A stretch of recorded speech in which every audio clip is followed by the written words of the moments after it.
I know nobody has ever had to work with their father before on a ranch. And if you have, it's a unique experience. And that's the nice churchy way of putting it.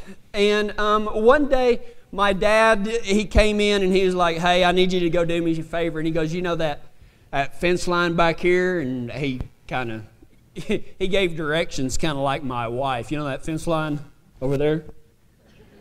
I was like, yeah. He goes, we're going to pull that fence line up and I need you to go pull up that corner post. He said, I want to take the whole thing out. I was like, Dad, that corner post is a cross tie about this big and it's down in the dirt about 9 feet. He goes, I know. Why do you think I'm telling you to go do it? And I was like, well, I'll go get the tractor. And he goes, son, honestly, I'd dig that thing up by hand. And I said, yeah, you would, but I wouldn't. And he said, well, you go ahead and go get that tractor, but don't be surprised if your faith gets tested today. And like any 18-year-old kid, I knew it all. I had this thing figured out. I didn't need no old man's help. So I kind of gave him the old, yes, sir, eye roll, and here we go. And so anyway, I went down and got the tractor. And I know that this doesn't happen to anybody else, but all 4 tires were flat. You ever tried to air up a tractor tire this big with an air compressor about this big? It takes a little while. Of course, if you're cowboy enough and you've been cowboying long enough, you know how to multitask. You sit there and wait for it. You're not going to go do something else. Never know what could happen. Things go wrong. So about 9.5 hours later, I get every tractor tire done, and I get in there and battery was dead. I mean, I know that doesn't happen to anybody else. So, I had to go get the jumper cables and you hook them up. Y'all see where I'm going with this. I mean, by now it's like 1:45 and I started at like 6:30 that morning. And so, because a cowboy, the mark of a true cowboy is he will spend 9 days trying to figure out how to do a 10-minute job easier. It's in our blood. It's the way God made us. It's not a sin. Most of the world's inventions must have been handled by cowboys because they're the only ones that would take the time to figure that stuff out. And so anyway, I get over there, and I remember that I forgot the chain. So I turned the tractor back around, and I was like, man, this pulling up the cross tie is easy work. I hadn't broke a sweat all day, so I drive the tractor back to the house, get a chain.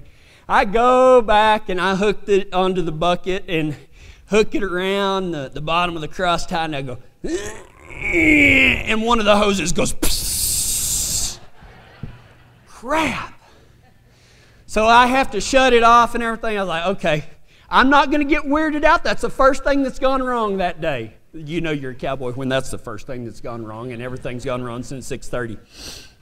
And so I was like, no problem. So I just turned the tractor around and put the 3-point hitch on it. Now, those things don't have a lot of power going down, but they got some power coming up. So I hooked on and backed up there and hooked everything on and went, and it laughed at me. So I was like, okay, now I'm getting a little bit upset. I'm getting just a tad bit frustrated. I know that's hard to believe. Nobody else ever. Wives, does your husband ever get mad and throw stuff? No, I know y'all didn't. I'm the only one.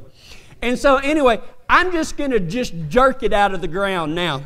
Now, this was a Ford tractor. I'm sorry, Heisen Raiders. God, please forgive me. Forgive me. It wasn't mine, though. So it was neighbors. And so anyway, I get this tractor, and those Ford tractors have a high and low right here, and it's about this big. And then it's got a 1 through 6 that's about this big that sits right here. You need to know that.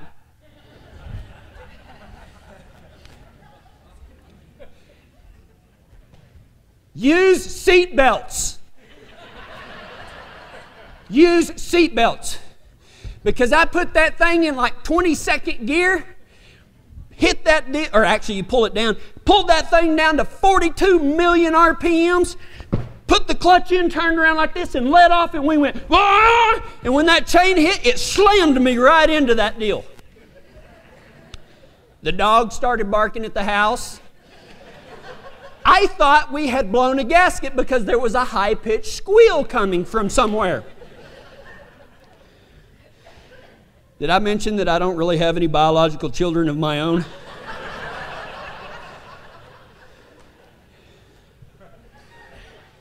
That don't make me that I'm not a dad, though, don't. So anyway, I get everything everything has shut down now. Everything has shut down. So I am mad, but I am not a giver-upper. And so what I do is, on the West Texas Ranch, we have this natural resource called mesquite. And sometimes, if you're feeling like it, you like to run mesquite over with the tractor just to throw stuff, and then you take the mesquite and you pile it around the wooden cross tie, and you drive back to the house and you get 5 gallons of gas, and you drive back to the cross tie, and you take the cap off and you throw the gas can and everything on there, and then you have to drive back to the house because you forgot the lighter. So you drive back to the house, get the lighter, and then you come back and you think, shoot, I should have got matches because this is a lot of gas. How many of y'all cowboys have ever said, it'll be all right?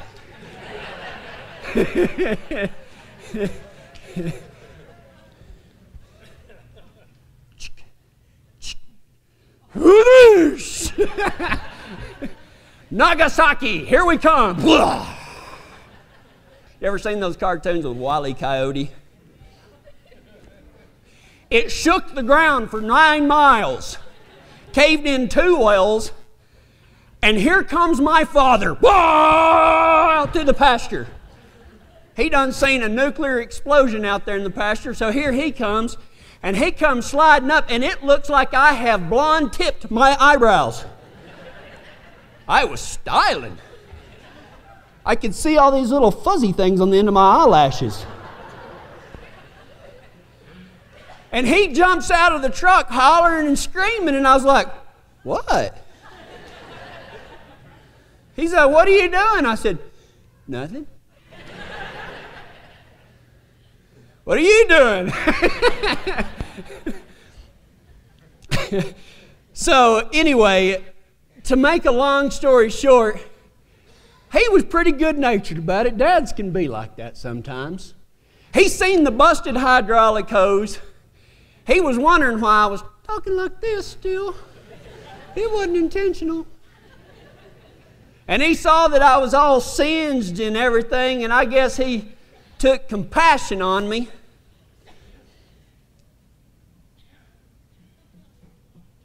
And then he said some words that I'll never forget. He came and he put his hand on me. And it still chokes me up to this day. He said, that's the wrong corner post.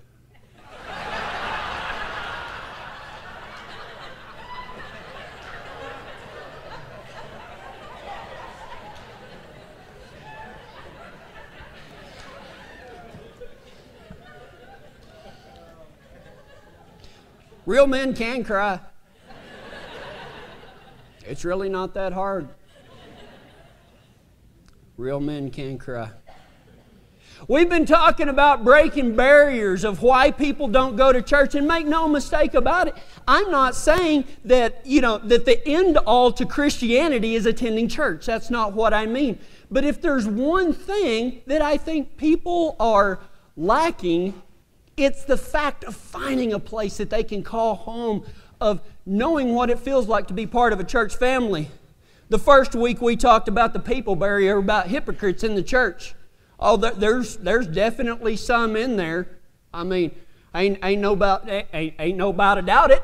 Ain't no about a doubt it. There's hypocrites in the church. But there's hypocrites down at the McDonald's. There's hypocrites down at Western Trail Steakhouse, but that don't keep us from going in there. We talked about the organized religion barrier.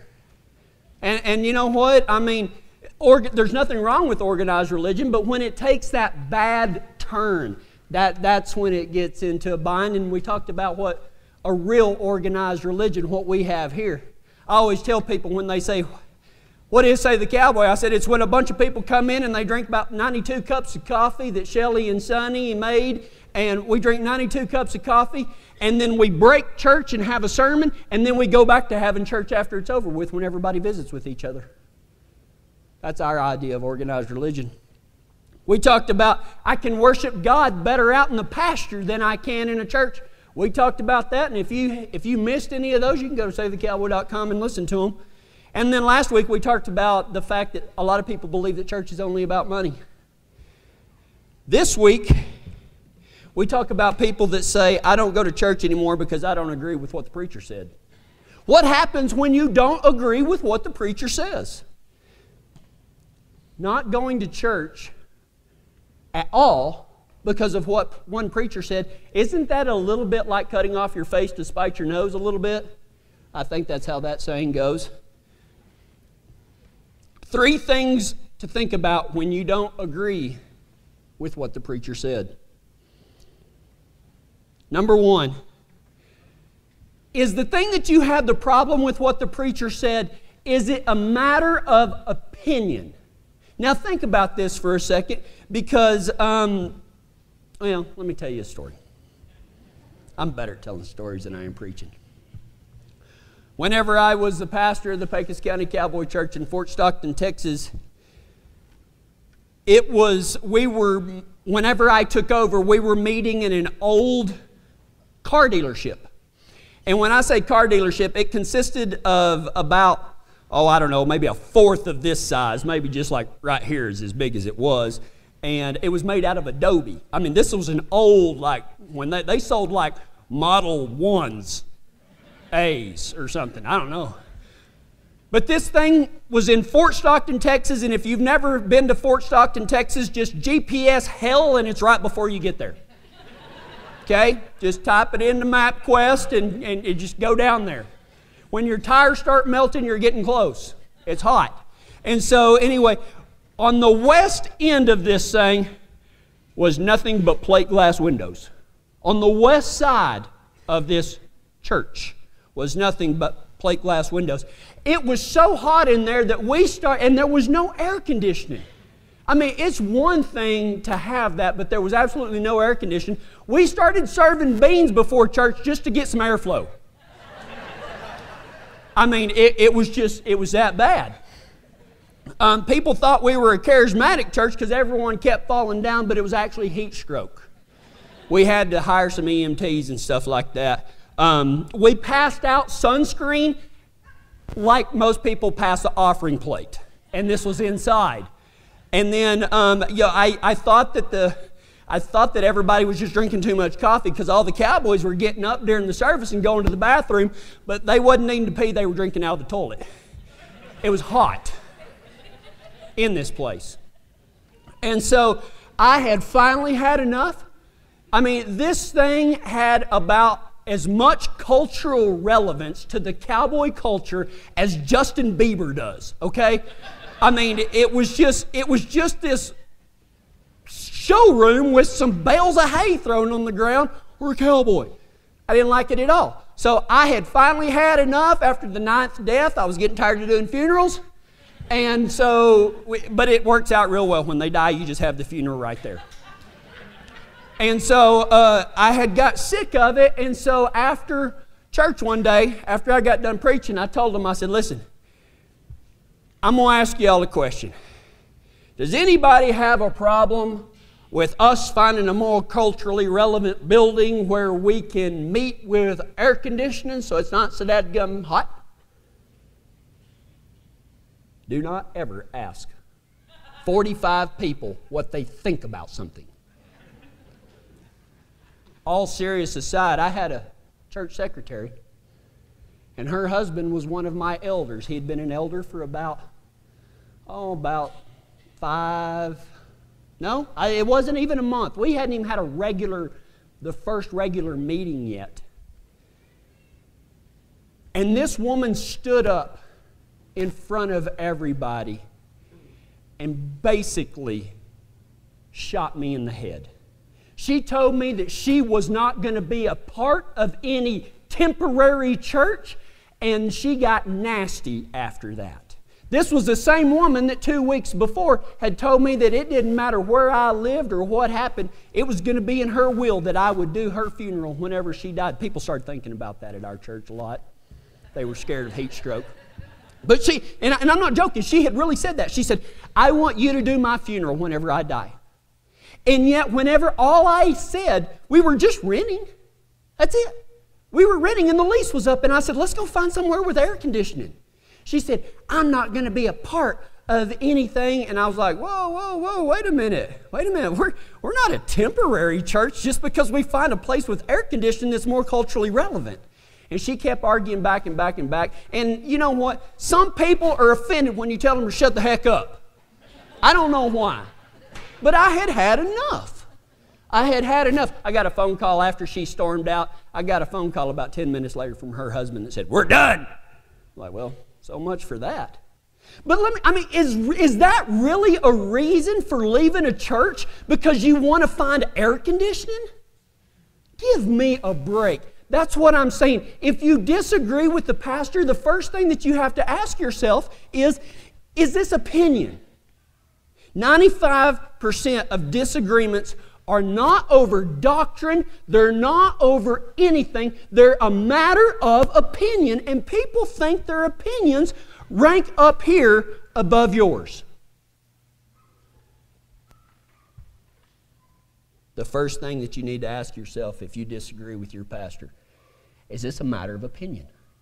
Is this going to matter when we stand in front of Jesus Christ and there's not going to be any pearly gates, but you understand what I mean. In front of the pearly, my heaven has a gate that you gotta have a wire gap because I just won't feel comfortable anywhere else. But when we stand at that big wire gap gate in the sky, are we still going to be squabbling over this? Heck no, we ain't. And if it ain't worth squabbling up there, why are we going to squabble down here? There's nothing worse than Christians, and I don't care if it's a Christian and a pastor, or a Christian and a Christian, or a pastor and a pastor. There's nothing worse than Christians squabbling over each other, because I guarantee you've heard me say this before, that people have never come up and said, you know, I just found God when I taught these two Christian people just a squabbling and acting stupid. That's no way to spread the Word of God. Is it opinion? That's the first thing. How about this? Romans chapter 14. On to the second one. Is it a matter of opinion? In Romans chapter 14, about the first half of the chapter, and some may argue it might even be the whole chapter, is Paul talks about a thing called a disputable matter. Let's read it. And you know what? I usually read the NIV version, but our simplified cowboy version, Romans, Paul's letter to the Romans, it's already out on Kindle right now, and it should be ready. The printer's a little wishy-washy on when we're going to get them, but I want you to listen to what Jake wrote here. Now, this isn't the Word of God. Follow along in your real Bibles. If you don't have one, we've got some. Romans 14, 13 through 18. That being said, let's quit judging each other. Make up your mind that you won't do anything to cause another believer to trip and fall in their walk with God. I know deep down in my guts as a Christian that there ain't any color of horse that's a sin to ride. But if another feller feels like it's wrong for him to ride a certain color of horse, then for him it is. If it freaks your Christian brother out because you're doing something, you ain't doing it in love towards him. Don't destroy your Christian brother that Jesus died for by doing something. This way you won't be condemned for doing something that you think is good. Because God's kingdom ain't about what the color of horse we ride or what we eat or drink. It's about living right, having peace, and being full of joy in the Holy Spirit. If you ride for Christ's brand like this, you'll please God and others will approve of you. It's going through disputable matters. You know what? Unfortunately, the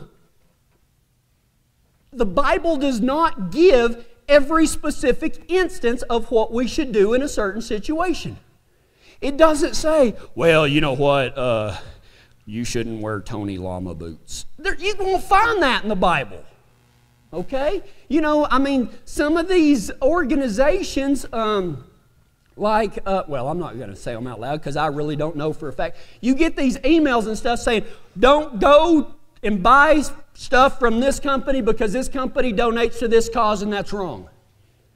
You know what? I mean, nowhere in the Bible do I see it says that, you need to drive 42 miles out of your way because you don't need to support a company that feeds family. You see what I'm saying? There's disputable matters. Not everything is everything to all people. I was talking to a cowboy preacher one time, and this always scares me. And if you're listening on the radio or you're listening on the internet or something like that, and you've got a desire to be a cowboy preacher, you need to listen to what I'm about to say. There was a cowboy church that started up, and I was asked to give him a call and visit with him. So I called him up, and I was like, hey, what's going on? And he was talking to me, and I said, so what's your connection to the culture? Were you raised on a ranch? You a rodeo cowboy? You bullfighter? What's the deal? And he goes, I lived on a farm when I was 4. And I was like, and then what? And he goes, oh, we moved to the city. And I was like, so you're a cowboy preacher because you lived on a farm when you were 4. He goes, well, my granddad still had it, and we went for visits every now and then. And I said, well, dadgum, them cowboys going to flock to you. And I don't mean that ugly, but this is what I was thinking when he said this. We started talking. I was like, how are you going to reach cowboys? And he said, well, the first thing I'm going to do is I'm going to have some team ropings. And I said, well, that's a pretty good start. I guess that might work. And he said, the second thing I'm going to do is I'm going to show these cowboys that a quarter horse is the sorriest horse in the world and that a Tennessee Walker can outrope, outride, and outmaneuver any quarter horse out there. And I'm going to show these cowboys that they're wrong. And I said, boy, you're going to last a long time, fella. Now, I'm not saying that there's anything wrong with Tennessee Walkers. Jared loves them.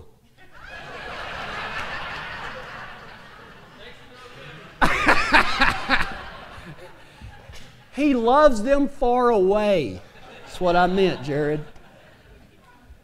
No, I ain't got nothing in the world wrong with a Tennessee Walker. But you know what? There's no room for disputable matters. If he wants to team rope off a Tennessee Walker, let him team rope off a Tennessee Walker. If you want to rope off a quarter horse or a thoroughbred or a Morgan or a Dorgan or... If you rope off an Appaloosa, you're fired. You can even rope off a mule. I don't care. There you go, Scott and Stacy. Love y'all. But you know what? Sin for one person isn't always sin for another. Some people might be able to do something and it's not a sin to them, but another person might do the same thing. So you can never sit there and criticize and talk about sin with each other. Now, there are some big things and we understand that. But when we're talking about daily life, sin for one person isn't sin for another. Worship. Some people have become so accustomed to a specific worship style that they believe everything else is wrong. You know what? There's no wrong way to worship. As a matter of fact, the Apostle Paul says in Romans chapter 12 to offer yourselves as living sacrifices, for this is your true and spiritual act of worship. You really want to worship God? Offer yourself as a living sacrifice to Him every single day and live only for Him. All the rest of this stuff is just is activity. And I'm not saying that in a bad way. It's just activity. One way of worshiping God isn't any better or worse than another way. Spirituality. People feel close to God in different ways. That doesn't make either person wrong. Some people really like the mega church stand up, sing the 7-11 songs where you say the same 7 words 11,000 times. And I ain't got there's some great songs out there. I like 2 of them. And no, I do. I really do. And there is nothing wrong with that. Holding your hands up, I ain't got a problem with that at all. But just because you don't do that doesn't make you a less Christian or less spiritual. I know some cowboys that can worship God just like this. Yep, I understand God. There ain't going to be a smile on their face. Nothing. But that doesn't mean that they're not spiritual. There are disputable matters, and we shouldn't let opinions or disputable matters get in the way of our gathering the lost for Jesus Christ. And the last thing. What happens if the preacher really does say something that goes against God's Word? I'm going to read you a few verses right now. We don't have time to turn to them all. I just want you to listen. It's 6 verses, and I'm going to read them pretty quick. And I want you to tell me what the theme of these are. Most of them are out of the Old Testament, all but one is. Exodus 21:2. If you buy a Hebrew servant, he has to serve you for 6 years, but in the 7th year he shall go free without paying anything. Nehemiah 3:30. Next to him, Meshullam, son of Berekah, made repairs opposite his living quarters. Exodus 15:21. Miriam sang to them, sing to the Lord, for he is highly exalted.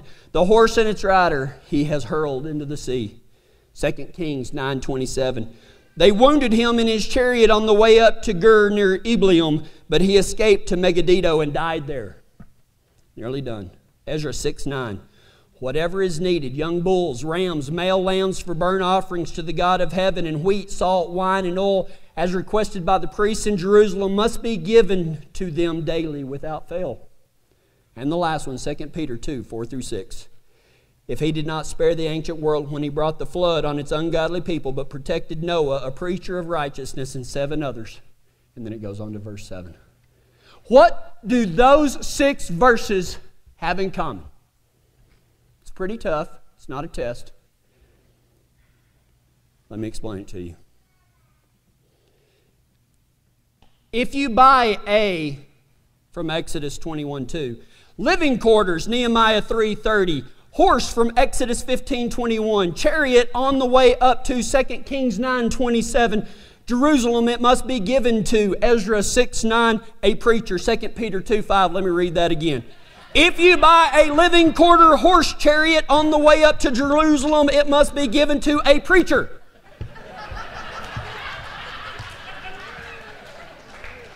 I'm going to get a sign made for you, Trevor, that says that. Folks, believe it or not, man, as funny as that is, if a pastor is doing that kind of stuff, run like hell.